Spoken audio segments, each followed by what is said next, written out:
Hi, my name's Michael, and I'm a co-founder of Bunting Labs. I'm going to show you some tips on how to get the best performance out of our AI Vectorizer plugin.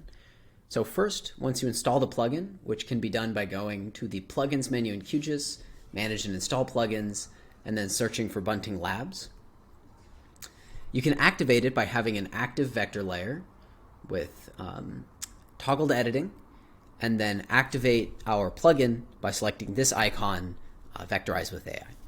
And once you do that, the key to getting the best output is making sure the features you are digitizing are about 3 pixels wide.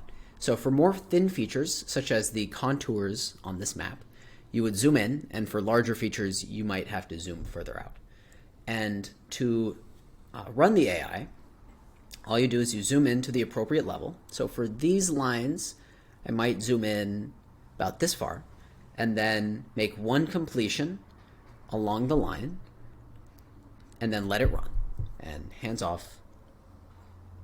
And here you can see it ran, but it got a little confused up at the end, turned right. To resolve any issues that the plugin has, if you hold down Shift, you can cut it to the last time you were happy with it, say here for example, and if you continue to hold down Shift, you can make manual completions, and when you let go of Shift, it returns to the AI mode, so your next completion will be another AI completion.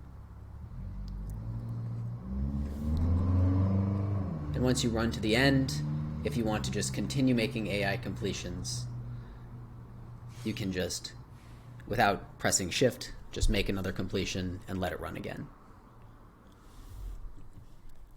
This entire process also works for polygons. If you have overlapping images, the AI will run on the topmost visible layer. And so in this case, this is this LM98 layer, which is this black and white layer. But if I deactivate it, this blue layer becomes active.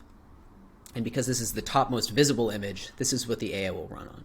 So here I can go digitize this contour, and it will run on this. This entire process also works on base maps, OpenStreetMap, for example.